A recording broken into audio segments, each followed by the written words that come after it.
You know, I'm right. A podcast that uncovers the origin stories of some of the biggest names in sports, media, entertainment, entrepreneurship, reality TV, and music, and so much more. Nick Durst here, along with Joe Calabrese. And Joe, are you ready for what is to be our most dramatic episode yet?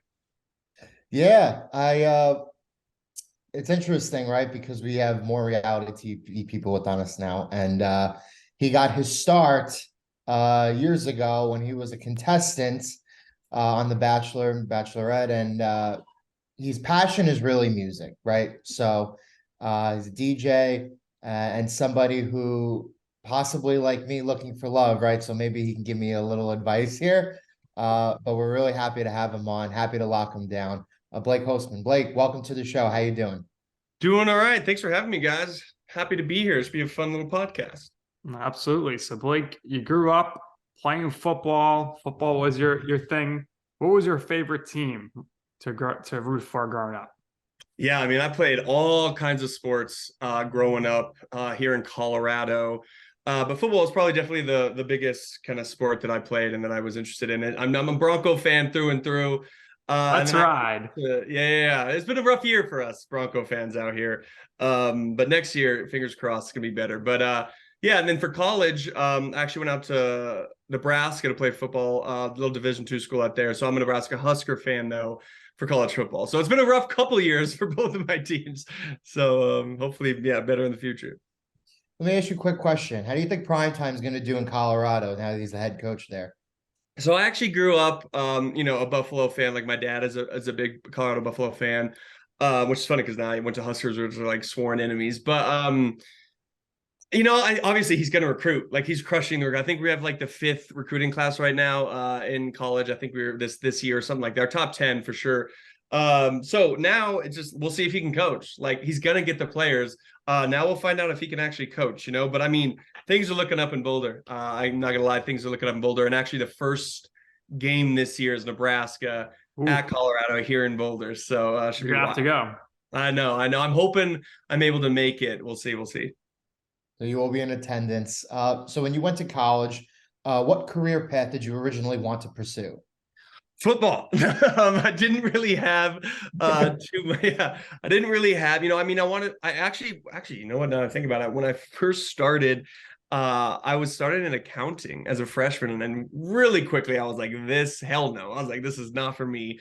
And so I went into marketing communications. So I ended up graduating with a double bachelor's in one in marketing and one in communications.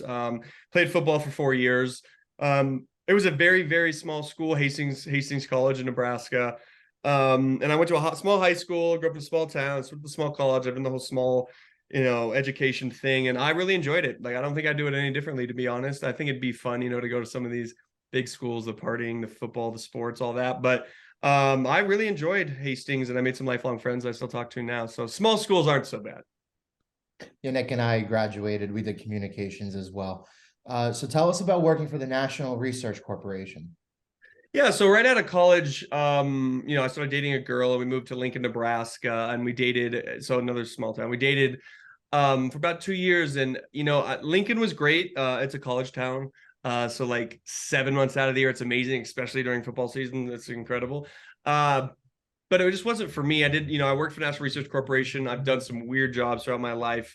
National Research Corporation was like I sold patient satisfaction to hospitals. So I would kind of like sell plans on how to get patient satisfaction up.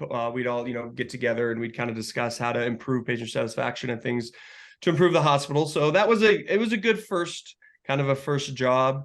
But I just didn't want to live in Lincoln anymore. I was ready to come back to Colorado, ready to come back to Denver. So I kind of made that move. And working odd jobs, you also work for the Coors Distributing Company, right? So that must have been a little more fun. Tell us about that. Yeah, so I kind of came back to Denver. I'd had some money saved up, and so I was like, I'm not going to just jump in anything, because I had sold like door-to-door life insurance in rural Nebraska, like farm to farm, I should say. And then I did like some weird like debt collection service selling. So I just done some weird things. So when I got back to Denver, I was like, okay, I've got some money saved up. I'm going to live with my dad's basement for a little while and find a job I'm really passionate about. So I either wanted sports I wanted beer. It's one or the other. And I ended up getting on with Coors Distributing Company.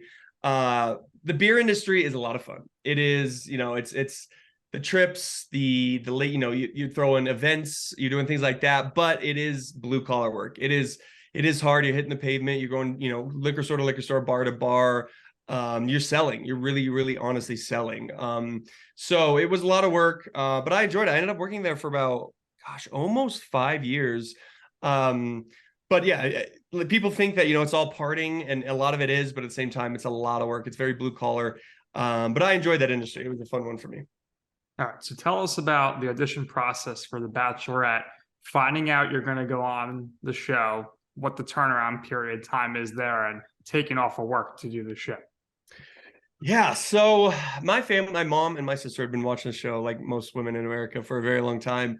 Yeah, in fact, like the first Bachelorette, Trista, actually married Ryan, who lived like 15 minutes from me growing up. So it was like a huge deal in Colorado. Everybody kind of got started on that season because a Colorado guy made it, won. So they'd been watching for a long time. They'd wanted to get me on it for a long, for years. And I just was like, no way. Like, they're a bunch of douchebags. I was like, these guys suck. Like, who wants to go on TV and do this? And then I enjoyed, like I said, I enjoyed my job at Coors, but at the same time, I felt like I was kind of like treading water, if you will. Like, it wasn't bad, but it wasn't good. It was like I was bored to a sense. It wasn't really pushing me. And I was like, I need something new. And I had just come out of a pretty rough breakup. So all the stars had kind of aligned for me. And I was like, you know what? Fine, go ahead. Like, go ahead and, nominate me for the show. Now, did I think I'd get a call or I'd be on the show? Absolutely not. But in 48 hours, my sister and my mom had hopped on the internet, literally just did one of those like questionnaires, nominating me. And within 48 hours, I got my first call. And it was crazy. I mean, it was just, hey, I'm a producer in LA. And I was like, okay, actually I saw an LA number, let it go to voicemail, got the voicemail saying it was a producer for the Bachelorette. And I was like, what the hell? So called her back, and it's very different process for everybody. I knew a guy who on my season was called literally 48 hours before filming started. And then me, 6 months process for me. I did the whole question, I did the send in photos, and then I did the fill out the questionnaire, and then I did send in a video, and then they had to do like a 300 question questionnaire, where it was like crazy, right? They want to know like my RAs in college, my landlords, and like all like throughout life. And I swear, I just think they want to see if you're going to do it. Like, if you're going to play along, I don't think they actually look at that stuff. And then I finally got flown out to LA for the final weekend, they call it. So like the final 50 people fly out to LA. You're there for 2 nights in a hotel, and you go through all kinds of testing, psych testing, blood testing, CD testing. And then you sit in front of producers for hours, probably like 2-3 hours. Then they just throw crazy questions at you, to see how you react. They want to get to know you, but they also want to see how you do under pressure, under limelight, how you do with the tough questions, with the stupid questions, things like that. And then next thing I knew, a couple days later, I got the phone call, and it was kind of strange. I hadn't watched the show before, really, but I got this call that was like, hey, could you be in LA in a couple days? We want to film something with you. And I was like, sure. Yeah, I think I could probably get off a couple days of work and fly out there. And so I hung up the phone. I called my sister. I'm like, what's going on? She's like, oh my God, you're going to be on After the Final Rose, like live. Like, you're going to meet the Bachelorette live on TV. And so, of course, I started shitting myself. I was like freaking out. I was like, never been on TV before. I'm freaking out. But I ended up flying out there. And I was in another unique position where I knew right away, like, some people can get cut like last minute, but with me being on the live filming of After Final Rose, I knew I was going to be on the show. So I actually went back to work for 5 days, which was a weird time, because everybody, people recognizing me. My bosses were like, what the hell's going on, So I went back to work for 5 days, and basically for my job, I had some days saved up. I think I had 2 weeks worth of PTO. And I told him, listen, I could be back in 3 days. I could be back in 3 months. Like, I don't know. I have no way of contacting you. My phone's going to be gone. Luckily, some people that worked with Coors, some of the women that worked in Coors had watched the show, and they were like, we'll keep an eye out on the spoilers and on Reality Steve and like all this kind of stuff, and try and keep your boss up to date through things. I was like, okay. And it was funny. I actually got the first date of the season, and it was spoiled.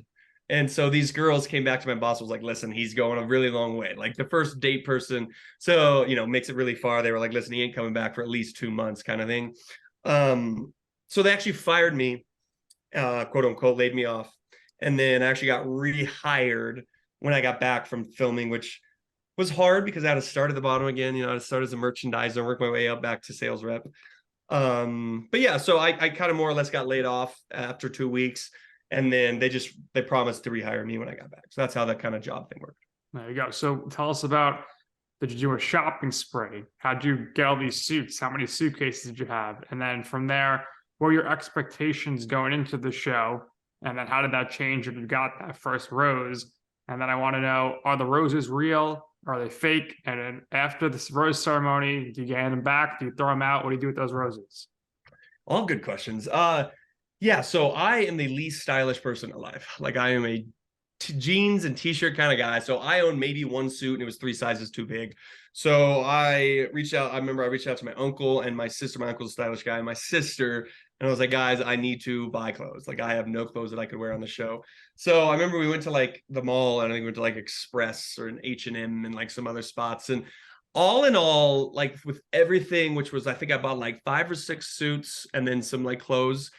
I think I spent roughly $3,000, which honestly is the low end. I think a lot more people spend especially women, spend way more money. But roughly it was like 3,000. But for me, that was a lot, like a beer salesman's salary. Ended up being worth it. But yeah, so, and then the packing thing. So you get 2 full suitcases, like check bags type thing, and then like 2 carry-ons, backpack, and like kind of like a walk-on suitcase, if you will. It's hard to pack for, you don't know how long, you don't know what the hell you're going to do. You have no idea. So you're packing like clothes you could do athletic dates in, you pack suits, you pack casual clothes, you pack everything you possibly can. And it got to the point where honestly, and I think this is not just my season, most seasons, but we're all started sharing clothes. We all started mixing and matching because you run out of clothes. Luckily, most of us were kind of around the same size. So yeah, it's not easy to pack for that long. And actually by the end of it, so I was roughly 2.5, 3 months, because I made it to the very, very, very, very end. I come back with only 1 suitcase and it had like 1 wheel missing because I had traveled the whole world with these suitcases for 3 months. I actually had like a giant plastic bag with all my shit in it with one of my suitcases because the other one had broke. So it is a lot. It's a lot. And then yeah, the roses. So I kind of got to think back. The roses are real. They're real. But they are like, I don't know how to explain it. They're like, like hairsprayed or whatever, they put something on it to make it last really long. But they are real. They're all real flowers. They smell and everything. What was kind of interesting to me is it's a magnet, which makes sense, right? They don't want you poking. They don't want to be poking you and she's putting on the rose on the contestant. So they're magnets, and you actually do get to keep the roses. And I actually, something I had never done before. And I think there's a lot of guys who, and women, I mean, I think women, kind of have a journal more than men. I think they, maybe do a diary style or journal.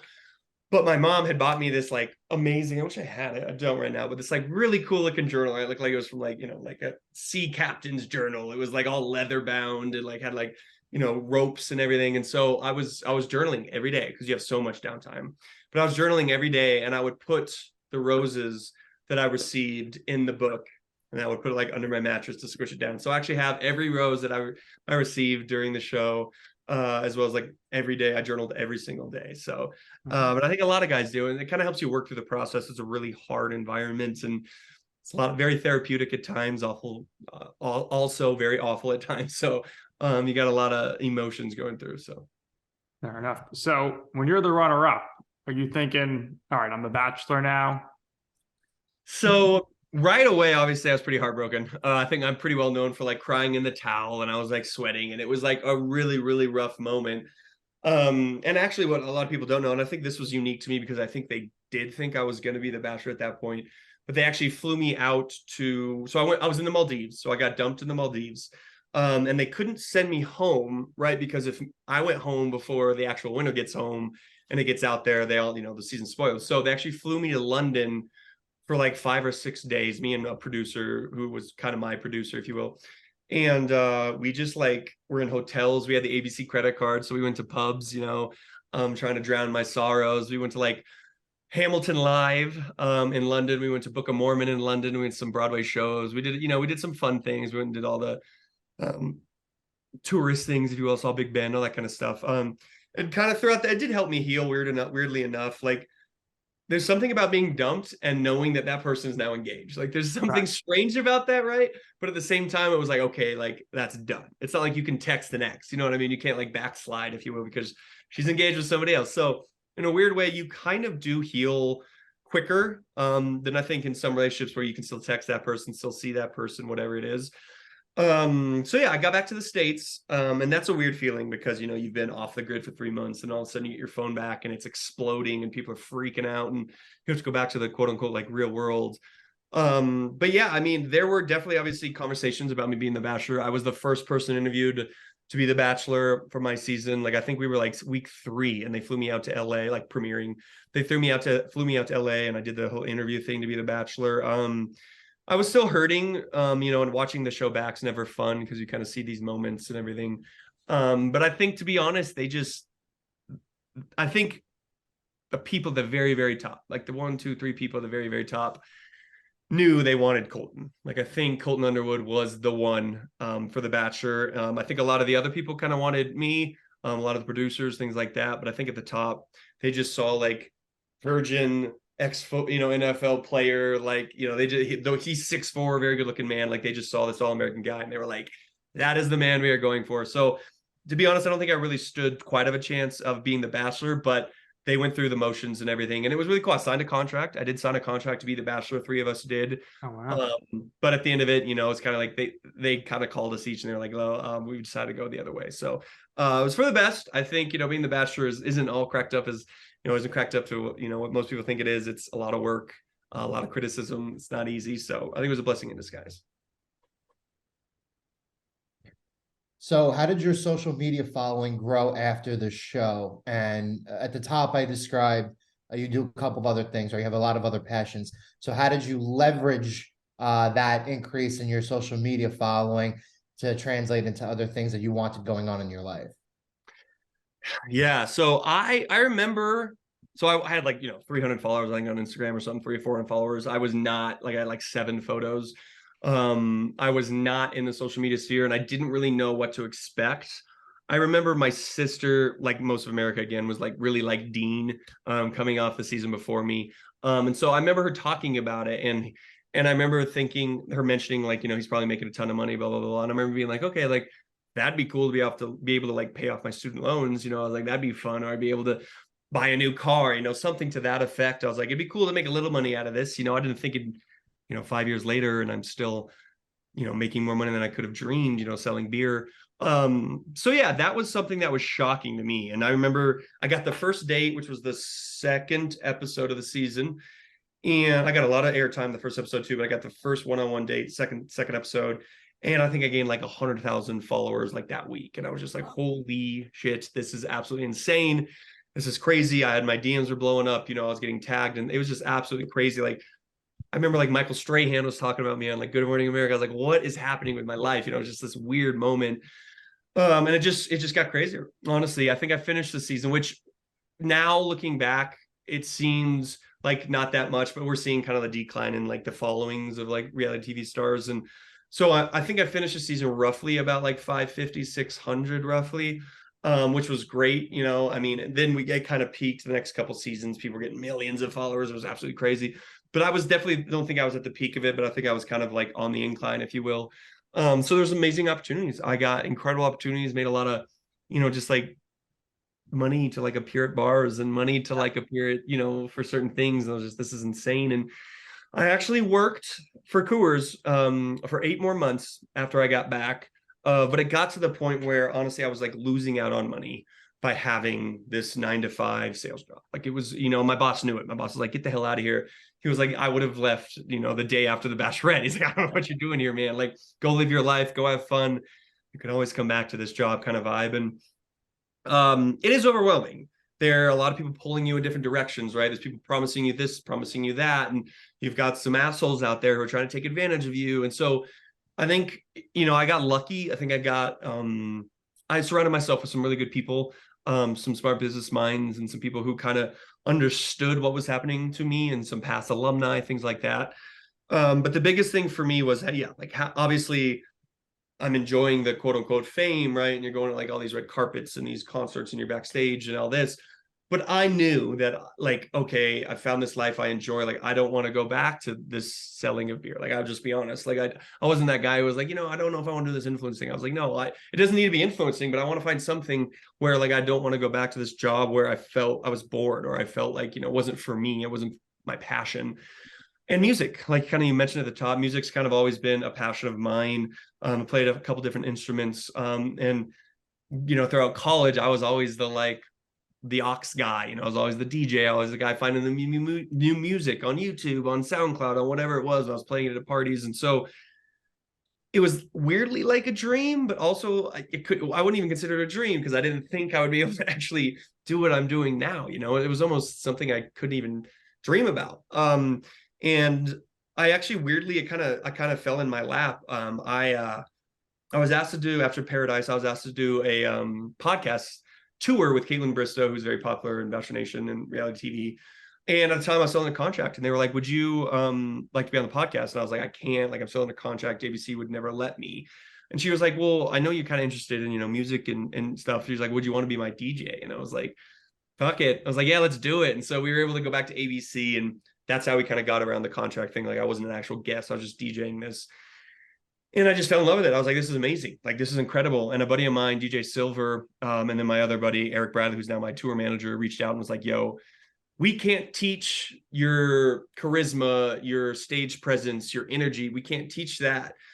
But we can teach you to be a real DJ, like an actual DJ. And so I went to DJ school for about 2 months, just fell in love with the craft, the process of everything. And then, yeah, that's what I've been doing for 3 years, DJing all over the world. Got some really exciting things coming up this year, playing some huge gigs in Vegas. I got a really big gig this weekend in San Diego. So it's just become this passion that I don't know how I lived without it before, like now my life feels weirdly fulfilled. And like, this is something I knew I was meant to be doing. So it's pretty exciting. And I weirdly all owe it to like this stupid reality television show that kind of gave me the platform to be able to pursue something that I really enjoyed and really wanted to do. So, Joe, I think the next time Blake is in our area, in like Manhattan, Atlantic City, or maybe next time he's in Las Vegas, your other town, or your other town down in South Florida, we got to go see Blake, get in the DJ booth and hang out with Blake as he rocks the crowd. Absolutely. You guys are invited anytime. I'm playing Atlantic City later this year. I'm playing Vegas, IU Day Club and Resort World. So I got some pretty big things coming up. So anytime you guys want to, let me know. All right. AC, Joe, what do you think? I'm in. The question is, Nick, are you in? I'll be there. If you're going to be there, we'll be there. Hang out with Blake, of course. Blake, was there any hesitation for you to do Bachelor in Paradise? Or were you like, I'm in, let's do it? Yeah, so when I got off Bachelor, I remember my family being like, my mom just being like, would you do Paradise? And at the time, I was like, hell no. I was like, I would not going to put myself through that again. In a weird way, too, like I thought of, and this probably isn't even true, but I don't know why I thought this way, but in a weird way, I thought like Paradise was like for like the losers, like the outcasts, right? It was like these people who were desperate, right? And all this to go to Paradise. And so right off the show, I was like, absolutely not. I wouldn't do Paradise. Like, I don't want that. Like, I don't want to become this, this like desperate person, right? And then a few months later, you start getting calls from producers, and they're very good at their job, and they start mentioning things, and they start bringing you on to some really cool events and some really cool opportunities. And you start to get buddy with them and closer. And eventually it was kind of like this thing where it's like, well, why wouldn't you do Paradise? You get paid to do it. This is different than Bachelorette. Like, you actually get paid to do it. And I had become really good friends with a lot of people. And they're like, so you're not going to get paid to go hang out with friends on a beach and party. Like, you're not going to do that. And I was like, fuck, like, you're right. You're kind of right. Like, why wouldn't I do it?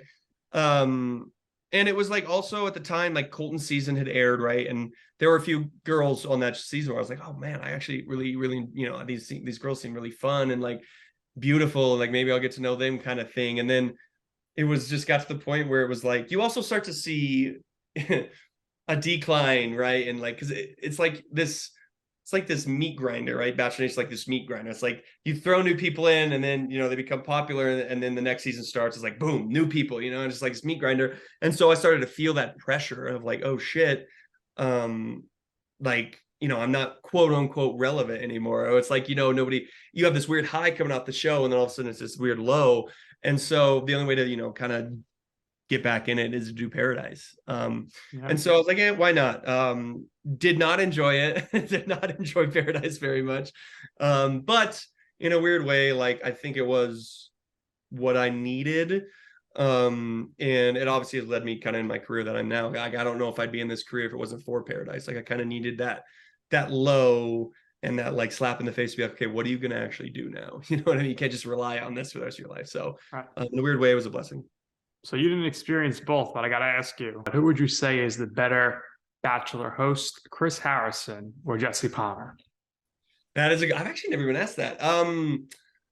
So yeah, I know I've talked to Jesse Palmer, messing around on Instagram, that kind of thing. And he seems like a much more laid back, kind of like one of the boys, if you will, kind of host, you know what I mean? He seems a bit more casual, which I actually enjoy.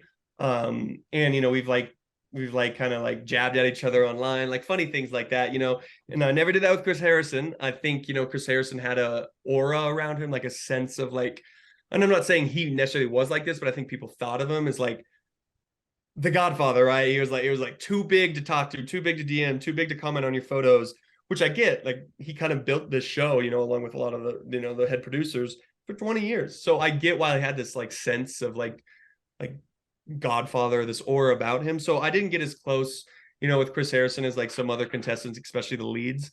But I never had like a bad experience with Chris. He was always very professional. Had a very dry sense of humor, would crack jokes. So yeah, I mean, I think as far as the actual hosting job, I think Chris, sets the bar pretty high, but I love the way Jesse has gone about it. Like, I think he's doing it differently than Chris Harrison, and I actually really enjoy that. And I think it's become more of a like casual, like, this show is ridiculous, right? It's a ridiculous show. So like, why won't the host not try and be over the top business like and be ridiculous too and have fun with it? So I like the way Jesse's doing it right now. All right, fair enough. And Jesse, former contestant, of course, or former Bachelor, so it's a little bit of a different perspective, of course. Very so true. You go on All-Star Shore. What was it like getting approached for that? And what was the experience like? And meeting Angelina from Jersey Shore, what was that like? Yeah, so we get approached. I shouldn't say we. I should, I don't know. I can't speak for everybody, but you get like some weird emails about shows, right? You get kind of asked on like some weird, whether it be like a YouTube show, a TikTok show, a show on like a random streaming like Peacock or something, and you get these weird emails, and so most of the time you just ignore them, right? Or I'll forward them to my agent, and she's like, no, or whatever it is, But this one came through, and at the time we weren't sure exactly what the show was, but it came through. And I said, I forwarded it to my agent, and she got back to me. She's like, actually, like, I've heard about this show, and I've heard they've got a big budget, and I've heard it's a pretty quick turnaround filming. You won't have to miss much. It was December, like, it was perfect. Like, DJing's pretty slow. Everything's kind of slow in December, January. So they're like, everything just kind of aligned. And I was like, what? You know what? Like, let's just throw a stupid number at him, right? I was like, I don't really want to do it. Let's just throw a stupid number at him. So I did, and they got back and they're like, yeah, that's doable. And I was like, oh. I was like, now I have to do it, And I was like, oh shit, now I have to go back on this television show. But it was incredible. It was so much different than the two other shows that I've done. Those were dating shows, and this was a competition show. It was just like, in fact, it's to the point where like they didn't want you to like date, so it was really cool. And one of the things that really, I had a lot of walls up from my experience in Paradise and kind of what I went through, and I was scared to be back on TV and to be back in front of the camera. But pretty quickly, in fact, I think it was like day one, they sit everybody down, you sign, all kinds of like liability things, all this kind of stuff. And I remember them being like, it was this thing we signed, and it was like, I don't remember what show, but years ago in the 80s, maybe, or like 90s, I think, somebody sued a television show, a competition show, because they felt like there was a money at the end. There was a money prize at the end, and they felt like the producer had helped a contestant win that money. And it went all the way to Supreme Court, and they won. And so it's actually law now that producers, during a competition show that has money on the line, producers cannot manipulate contestants. So for me, it was like, oh, thank God. It was like these walls came down, and I was like, oh my God, I can just be myself. I don't have to worry about being lied to and being like, pushed certain directions. Like, it was just like, we can be ourselves. So that was really, really exciting. And I enjoyed that. That was very different from my other experiences on the other shows. And yeah, it was such an eclectic group of people, right? It was people from all over the world, different cultures. We had Mexico, the UK, Brazil, America. I think that, oh yeah, no, I think that was it. So there's 12 of us total, I think 12, 14 of us. Huge names that were huge in their countries, right? We're talking 7, 8, 9 million followers. I think one had 12 million, like just insane, huge names in their countries.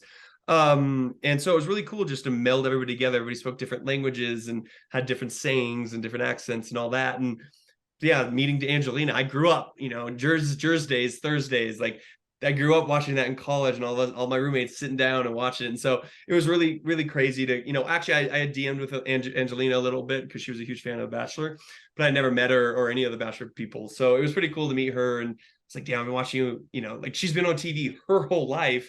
And I've been kind of watching her, most of my life on TV. So some really cool moments on that show for sure. And I really, really enjoyed it. It was hard to film, party all night and then get up and like do challenges hungover and in the sun. And so it was hard filming. But at the same time, it was a breath of fresh air for sure.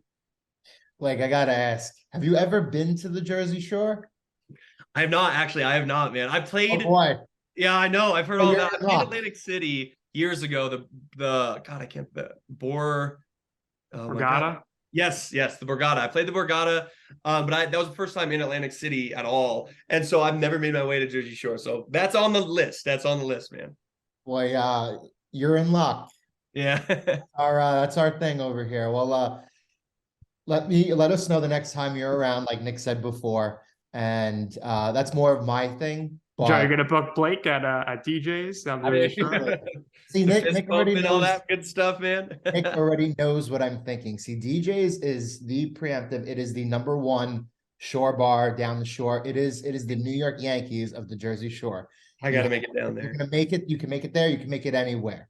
Okay. So the Jersey Shore, when it was on TV, when it was on MTV, it was nice. They went to Seaside, which is about half hour south. There are nice places down there, here and there, but it's like you have to go a little more north, right? So I'll take you to Belmar. We'll go out. We'll have a good time. There you go. Let us know when you're here. Absolutely. So we'll take you back to All-Star Shore briefly. Your girlfriend, how was it like meeting her there? And did you know as soon as you met her, like, wow, this is gonna be my girlfriend?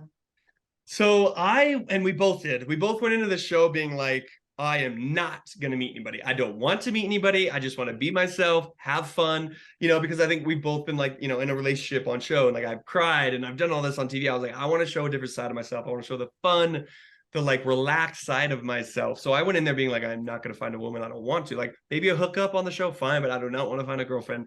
And yeah, pretty quickly, right? Like day one, there had been some people spoiled. Like I had known some names that were coming down, and I remember thinking like, whoa, what have I gotten myself into? Like these people are crazy. Like I'm not really this like crazy person. And so day one, we all kind of, go down to the beach, we do our walk-ins and we all meet everybody. And she caught my eye right away. I was like, oh wow, like she's cute, like, yes, that's like, I could see myself like getting to know her. I was like, yes. And then pretty quickly, like night 1, 2, we sat down and we kind of discussed how we got there and our crazy roads and through reality TV, and we realized just how similar we were and what the kind of the experiences we've had, and we hit it off early. And by day 3, like we were a couple, and honestly the producers were like pissed. They were like, get away from each other, like this isn't a dating show. They were like worry about the competition, you know what I mean? So that was very different obviously than Bachelor and Love is Blind, like where you're kind of pushed together and they want you to like be together. So that was just also, again, another breath of fresh air, because it was like we weren't pressured to be together. Like we were just together and we enjoyed ourselves company, our company, and no producers in our ears being like, oh my God, she's so great. You know what I mean? It was just kind of like, it was very natural, which was awesome, very genuine. So that was really cool and something very, very unexpected. And at the end of the show, I asked her to be my girlfriend in Spanish, her first language Spanish, and it was just a cool moment. And I remember going home and like texting my boys and my manager and everybody and being like, yo, I got a girlfriend. They're like, what the fuck? They're like, what? Are you serious? Like, God damn it. They were like, what the hell? But then they all met her and they love her and everything. So it's been over a year now, So pretty crazy. Yeah. So what was it like doing the challenge workout together? And would you consider being a contestant on the challenge? So yeah, so I have, obviously, God, I remember watching Road Rules, Real World, like all of that, in high school. And I remember when the challenge had kind of started. I think it started like as like Road Rules versus Real World or something. But I remember it starting, and I remember watching that and thinking how cool it would be to be on it. And now, I was lucky enough to be invited to kind of be part of the challenge workout YouTube series. So met some OG challenge people, which was really cool. Rachel, I worked out with Derek. I mean, just some really cool people, and all the producers for that show, and kind of like all the, the casters and all that. And it was, I tell you what, first of all, those people are badasses. First of all, and it's not just physically, like mentally, like these people are like a different level. They can turn on, or in other words, turn off almost, pain. And it's kind of crazy to see, like when I was working out with Derek, and I mean, it was like, I think we were doing like a plank, and we were like supposed to hold this plank for a certain amount of time, and I was like 2 minutes in, I was like, I can't do it. And he was hurting way more than me before, but he got through it. He just turned on his like challenge brain, and he got through it. And so it was cool to see. And I think I would probably thrive in that environment. And I think like I'm a very competitive person, athletic. I stay in shape. I enjoy working out. I enjoy challenging myself. So I think I would thrive in that. Also, like with the people. Like I think all of us, it's gonna be it. I'm a super competitive person. You can ask my girlfriend. So I think I would enjoy it. And it was a lot of fun filming with everybody and seeing everybody. So we'll see if that happens this year. I think it'd be pretty cool. It's just there's so many challenge shows, right? It's like now you got Paramount, MTV, you got CBS, you got like all these different shows. So if the timing's right, and like I feel good about everything, I think it'd be something I'd be interested in if I get reached out to. So we'll see. We'll see. All right, that'd be pretty awesome. Yeah, that'd be pretty cool. You get that. So of all the shows you've been on, which had the best living accommodations? Ooh, another great question. I have not been asked this. So, I mean, honestly, like the Bachelorette was just incredible because obviously I have a very different experience than some people, but I made it to the very end. And they start to, get nicer and nicer as the season goes on. And so, I mean, I think from Vegas, so I went from LA to Utah to Vegas to the Bahamas to Thailand to the Maldives.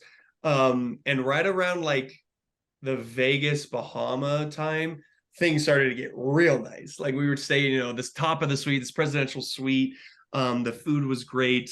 And then Thailand was just incredible. We were staying in this like incredible hotel where like there's literally a river, like you would go on a river boat like different to each villa, and like it was just absolutely incredible. And then the Maldives, I still say to this day, it's the most beautiful place I've ever been to. Just like postcard worthy. You look like you're living in a postcard, just insane. So the Bachelorette, I would have to say that. But I mean, Paradise is like it's beautiful, but there's no air conditioning. I mean, you're sleeping with bugs, with snakes. There's monkeys running around your room, running on your bed. So it's not as nice as people think. The food was good, but it was just so damn hot, so humid, just bugs everywhere. And then All-Star Shore was great. We had this villa on the top of this mountain in I can't think of where now, just off the coast of Africa, Spain. Can't think of the name of it right now, but just incredible. But it was desert vibes. So like during the day, hot, and then at night freezing cold. And we're trying to like wear what we would look good with on TV instead of like a parka. So it was hard because it was freezing cold. But I would have to say the Thailand and the Maldives are incredible on the Bachelorette. That was just different. It was incredible. Hopefully I'll add those to the list, Nick, right? Yeah. The Maldives, man, were like so expensive. I remember, so obviously I didn't have to pay for anything, but I remember seeing the receipt. I'm a pretty big guy, and like the size of plates were pretty small in the Maldives, so I'd have to order like 3-4 plates for breakfast. And just my breakfast one morning was like $1,200, like just absolutely insane. It was. I remember seeing the receipt and being like, "Holy shit!" So yeah, crazy. Yeah, you're gonna have to do a food review from the Maldives soon.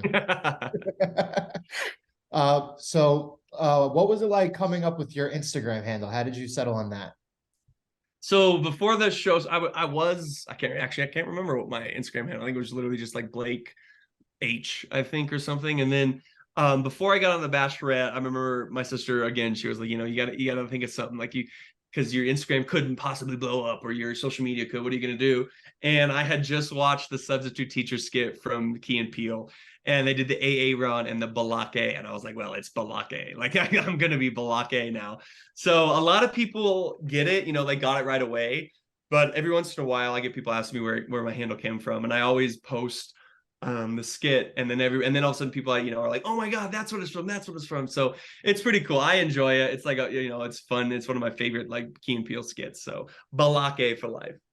There you go. So it's about time we ask this question for Joe. I always got to ask people. So Joe, much like you, considers himself a modern romantic who believes that two people need to be independent in order to truly love each other. He's looking for his equal match. I don't know if he's a great swing dancer like yourself, but what kind of tips do you have here for Joe? Would it be go on the Bachelor or something and get your heart broken and then go on a competition show? Would it be come to one of your DJing gigs and find a lady? What advice do you have here for Joe as he's looking for love? That was gonna be my answer, man. Come to my show. We'll find a young pretty lady for you, man. Because that's what my shows are.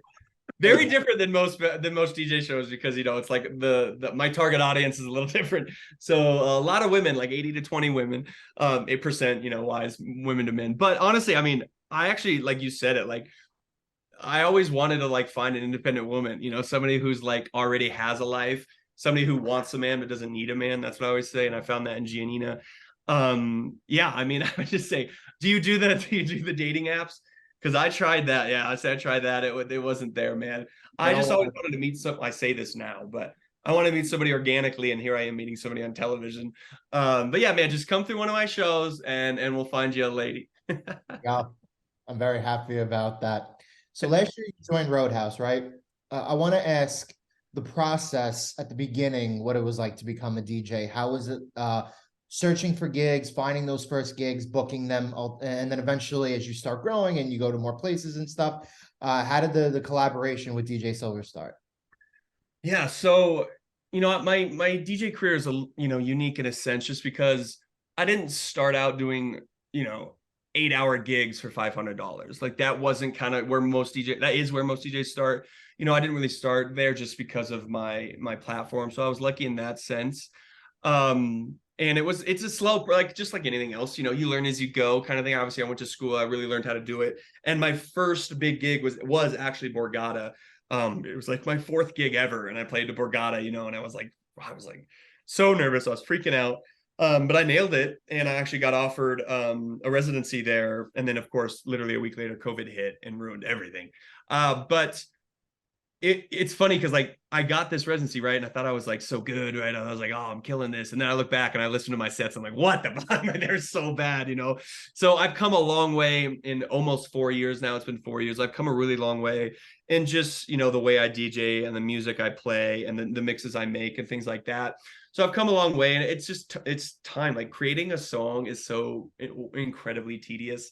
Like it's just, people think you just go into a studio, you just kind of hit a few bars, pluck a few strings, and you got it. And it's like, no, there's just so much work that goes into it. It takes months, sometimes years to make a song, and it's not easy to do by yourself.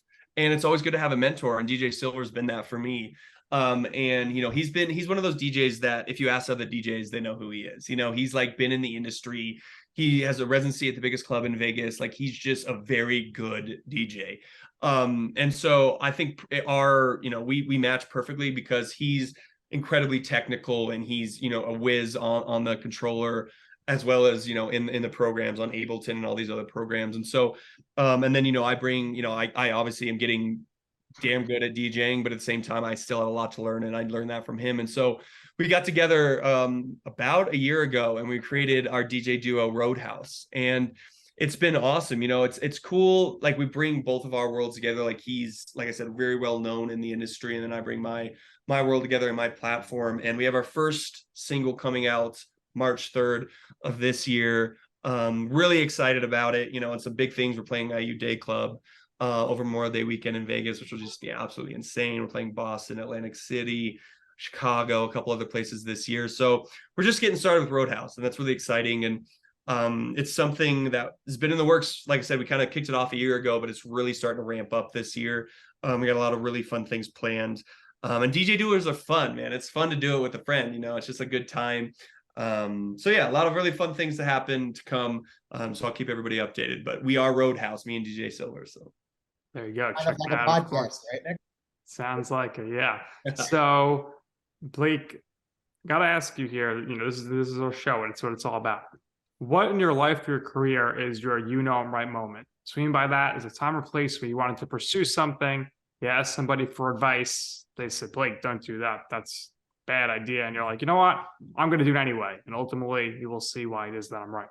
It's a great question. And honestly, it would be the DJing thing. And it was, I remember I had just come off Paradise, right? And I had had a rough run in Paradise, and I kind of was at a point where it was like, what are you going to do with your life? And I got this call. I remember I was standing outside of the gym, and I got this call from DJ Silver and from my buddy. And they were like, yo, like, I was watching your videos, looking at your pictures. Like, I can't teach that. Like, let's DJ, let's do this. I'd love to get you on my label. And it was a moment where I was like, I think Blake before the show, Blake before Paradise, and when I went through the ups and downs, would have been like too scared. Would have been too scared to fail, too scared of what other people think. You know, look, he's an influencer now, a DJ. Like, you know, that's like the double. That's like horrible. You know, he's an influencer DJ. So I think the fear would have overcame me, and I had a lot of people being like side-eyeing me, like, bro, you're gonna try DJ, like you think you're DJ now, you know? But I was like, what do I have to lose? Like, I've already been at rock bottom here a couple months ago. What do I have to lose? I enjoy doing it. Like, let's take a risk. And I did, and it's been the best risk I've ever taken. It's been the best fear that, you know, that I've ever gotten over. And there's so people out there who are gonna hate, you know, and that's another thing. Like, I think I can handle the criticism now. It's like, and a lot of people come to my shows, and they don't. I just had this happen in Denver. I have residency here in Denver, and you know, these girls drag their boyfriends to my show. And by the end of it, they're front row having a great time, and they're coming up to me and dapping me up, being like, dude, I didn't know you were like that. Like, I didn't know it was like that. I didn't even want to come tonight, you know? So it's a cool thing where you kind of are an underdog in a sense. You know, like, people don't expect much. The bar's low, and then you blow their mind. And by the end of it, they're fans of you. And that's like something I take pride in, and something that keeps me going. And yeah, and it's like, it's funny. I tell some of my old, when I first started DJing and when I got into it, I told some of my old college buddies and my family, and I was like, I'm going to really give this a shot. And some of them were like, that totally makes sense. Like, I remember you in, you know, at parties, like playing the music and everybody's freaking out and like being the life of the party. They're like, that totally makes sense. So that would probably be the thing where I'm glad I didn't listen to some of the haters and didn't listen to my fear, let my fear kind of steer me in the other direction. So I have a really close friend of mine. Once upon a time, I've been going through a lot of difficult things in my family life recently, the last couple of years. And he always says it's more fun being the underdog, which is, I think, so true. And I couldn't relate to that anymore. And it seems like it's gotten you very far, and you've been very successful with it. Nick and I, we wish you the continued success moving forward here. Last question from me. Nick loves when I ask this. I tend to be the more spiritual, deep person of the two. And I do like astrology, believe it or not. So I have to ask what your zodiac sign is. So I am a Taurus. And to be honest, I didn't know a ton about, you know, astrology and all that kind of stuff, but Giannina is in love with it. Like, she swears by it. So I've learned a lot over the last year. I've learned about the sun and the moon and, you know, all this kind of stuff, what my sun sign is and all this. I don't remember what it is right now, but so it's pretty cool. It's been interesting. And sometimes she'll read her morning, like, you know, whatever those called. When it, like, Taurus this month is what you be today. Horoscopes, yeah. Yes. And sometimes, man, they're spot on. I'm like, what the hell? I'm like, you know, I'm like, how did they know? So it's pretty wild to see. Yeah, sometimes you got to be careful with that. Like, some things, Yeah, you can't get too much into it.